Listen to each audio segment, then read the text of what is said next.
फौलादे शक्ति है, उसमें स्वदेश की भक्ति है। वह युद्ध के रुख को बदल देता, दुश्मन को पल में मसल देता। महायोद्धा महायोद्धा महायोद्धा महायोद्धा महायोद्धा महायोद्धा महायोद्धा। निर्भीक साहसी वफादार वो सूरवीर सबका है यार, उत्साही सूरमा परमवीर रक्षक सबका रणधीर वीर। हिम्मत वाला साहस वाला योद्धा सबका है रखवाला। महायोद्धा महायोद्धा महायोद्धा महायोद्धा महायोद्धा महायोद्धा महायोद्धा महायोद्धा।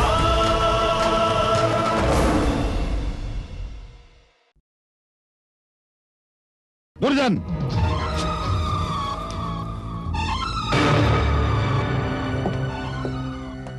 सेनापति की इस बात पर तुम्हारी क्या राय है? सेनापति काल भैरव बिल्कुल ठीक कह रहे हैं महाराज। नगर प्रमुख विराट ने तो मुझे 2 बार जान से मार देने की धमकी दी, क्योंकि मैंने इनके इशारों पे चलने से मना कर दिया है। झूठ बोल रहा है महाराज, सफेद झूठ बोल रहा है ये दुर्जन सेनापति काल भैरव का पाला हुआ ऐसा सांप है महाराज, जिसने 3 बार मुझे डसने की कोशिश की है। जब से आपने मुझे नगर प्रमुख के पद पर आसीन किया है महाराज, सेनापति काल भैरव की रातों की नींद हराम है। इसे अपना साम्राज्य उखड़ता हुआ नजर आ रहा है महाराज। इसके पैरों के नीचे की जमीन खिसक गई है, इसका सर चकरा गया है। ये नगर प्रमुख सेनापति काल भैरव के लिए सबसे बड़ी चुनौती बनता जा रहा है महाराज, और ये बात ये हजम नहीं कर पा रहे हैं। मृत सैनिकों की विधवाओं को बंदी बना लेने के बाद भी ये मुझे बंदी नहीं बना पा रहे हैं, और ये बात, यह सफलता इनके लिए सबसे बड़ा अहंकार बन गई है, और मैं इनके अहंकार की सबसे बड़ी चुनौती महाराज।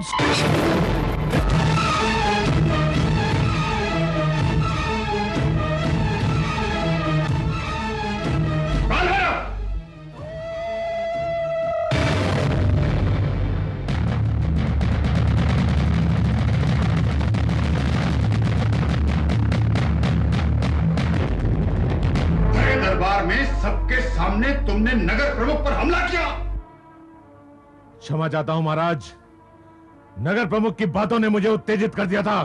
फेंक दो इस तलवार को, हम कहते हैं फेंक दो इस तलवार को।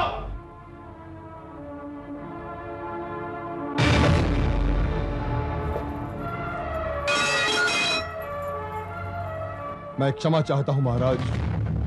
मैंने सेनापति काल भैरव को इसलिए उत्तेजित किया था कि मैं चाहता था कि सारा दरबार ये जान ले कि सेनापति काल भैरव किसकी जान लेना चाहते थे।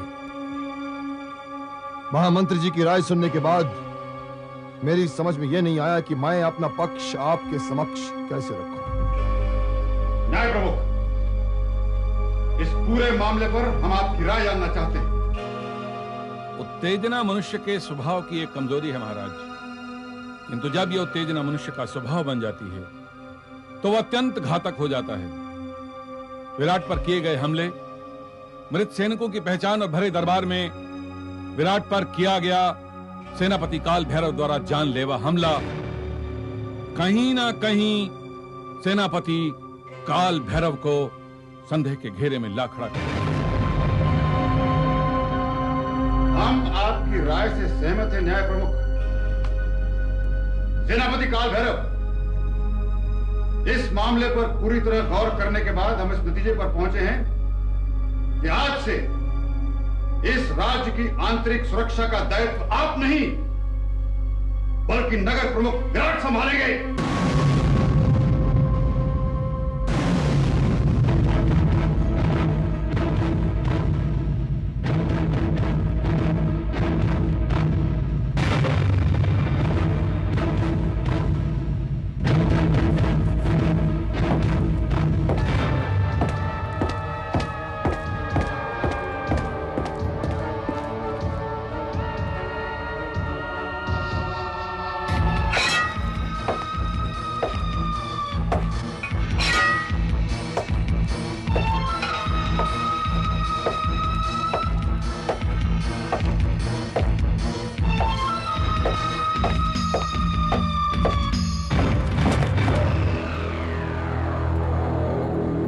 दुर्जन आओ, अपनी आंखों से देखो। अपमान का घूंट पीने के बावजूद भी काल भैरव अभी तक जीवित है। ये आप क्या कह रहे हैं सेनापति जी? भरे दरबार में आज हमें अपमान का घूंट पीना पड़ा। हमारी तलवार ने भी हमें दगा दी। हमारे अधिकारों पर डाका डालने वाला कबीले का एक मामूली आदमी हमारे सामने राज्य की आंतरिक सुरक्षा का मालिक बन बैठा। आपके अधिकारों पर डाका डालना इतना आसान नहीं है सेनापति जी। राज्य के भीतर नियुक्त सैनिकों में से 2/3 सैनिक हमारे खास आदमी हैं। आप देख लेना सेनापति जी, आंतरिक सुरक्षा तो नगर प्रमुख के लिए सबसे बड़ी चुनौती बन जाएगी। दुर्जन, तुम्हारी बातों पर यकीन करते करते तो हम अपनी सुरक्षा के संकट में आ गए।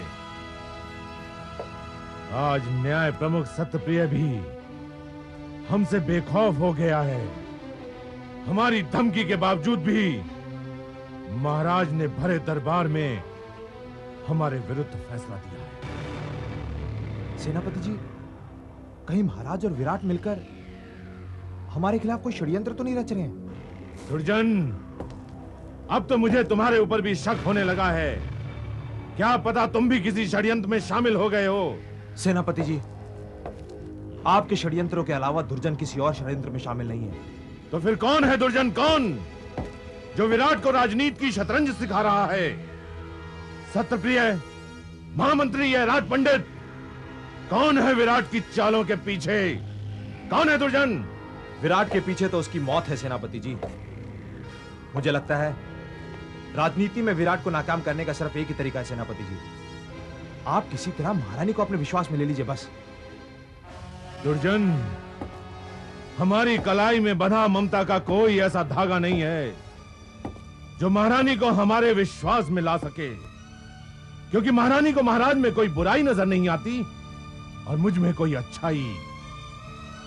हमारी बहन को भाई से ज्यादा इस राज्य की चिंता है। तब तो विराट को धूल चटाने के लिए हमें कोई दूसरा रास्ता ढूंढना होगा।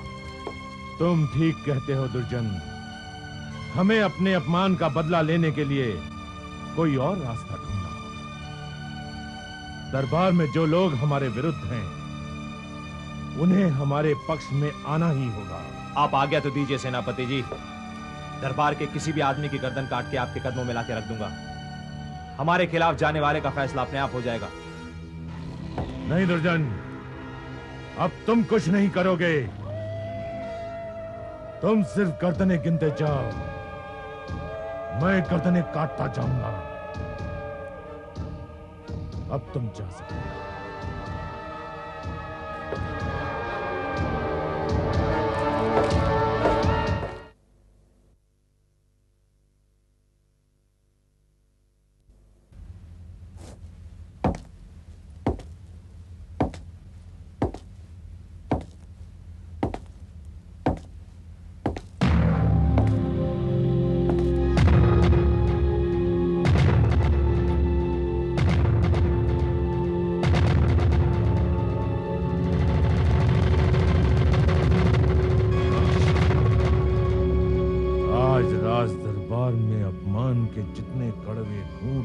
मुझे पीने पड़े हैं, उसका जिम्मेदार और कोई नहीं बल्कि तेरा कुटिल पिता राजगुरु है।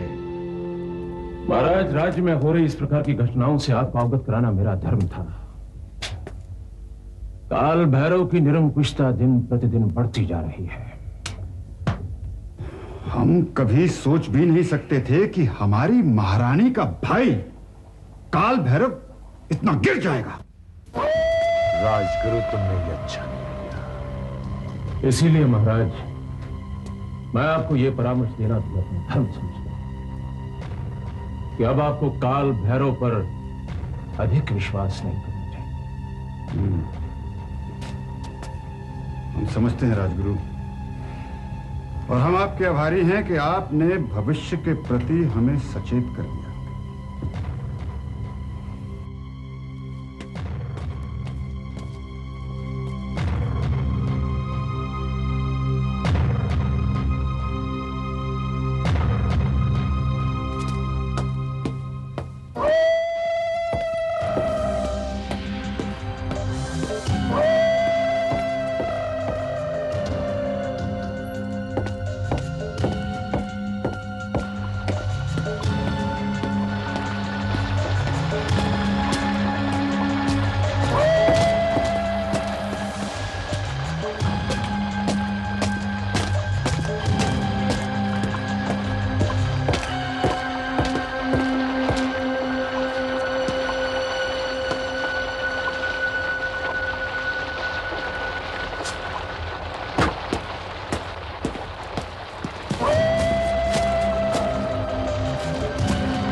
अब इस बंदी गृह की सलाखों के पीछे अपने धर्म का पालन करो राजगुरु। मैं तुम्हारी प्रिय पुत्री मीनाक्षी को भोग विलास का धर्म सिखाता हूं, क्योंकि अब तक वो हमारे शयन कक्ष में पहुंच चुकी है।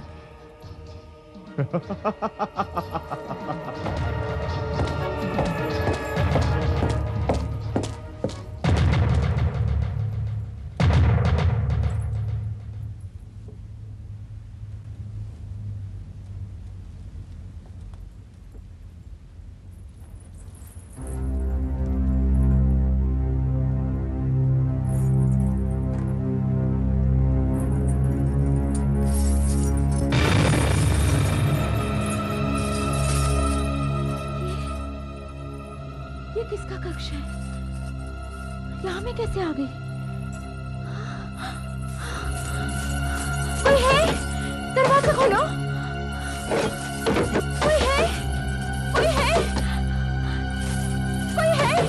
दरवाजा खोलो। कोई है? कोई है? दरवाजा खोलो। मैं कहती हूँ दरवाजा खोलो।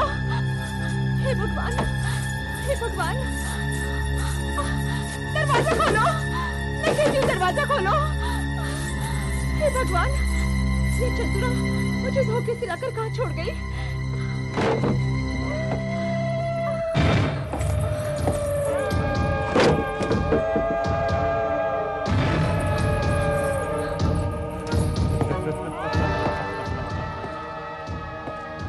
चतुरा तुम्हें धोखे से जरूर लाई है मीनाक्षी, किंतु तुम्हारी जैसी सुंदरी के लिए काल भैरव का ये विलास कक्ष उचित स्थान है। सेनापति, तो ये तुम्हारा षड्यंत्र है? तुम्हारे सुंदर मुखड़े पर यह क्रोध शोभा नहीं देता है मीनाक्षी। तुम्हें पाने के लिए ही तो मैंने ये सब कुछ किया है। काल भैरव, तुझे इस अपराध का दंड भोगना होगा। अभी भी वक्त है, मुझे यहाँ से जाने दे।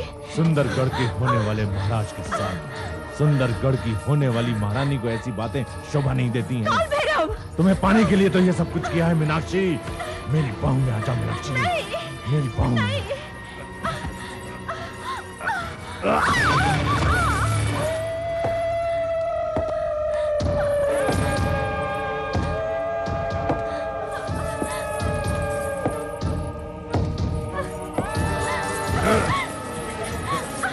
छोड़ दे मुझे, नीच।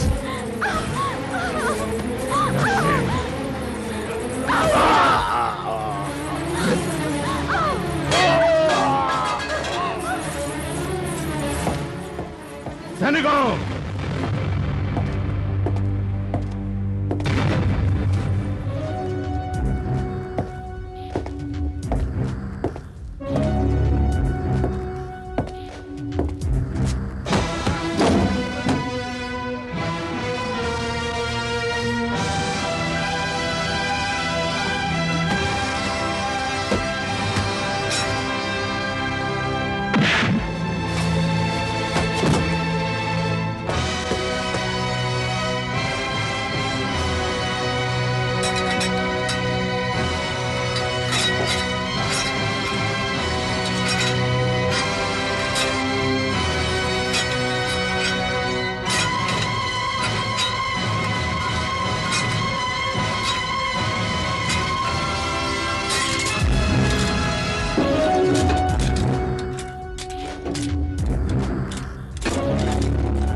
श्री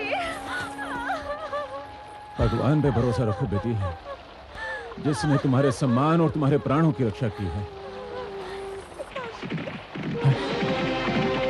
लगता है काल भैरव ने हमें बंदी बनाने के लिए अपने सैनिक भेजे हुए हैं। हमें अपने प्राणों की रक्षा करनी होगी बेटी। चलो बेटी, चलो यहां से। मीनाक्षी!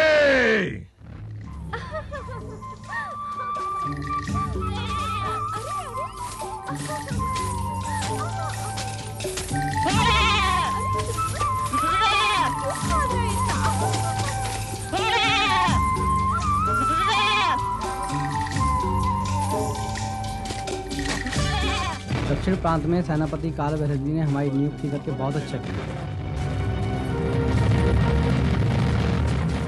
अरे ये तो राजगुरु की पुत्री मीनाक्षी है। हाँ? चलो पकड़ो, चलो, चलो, चलो, चलो, चलो, चलो, चलो, चलो, चलो, चलो,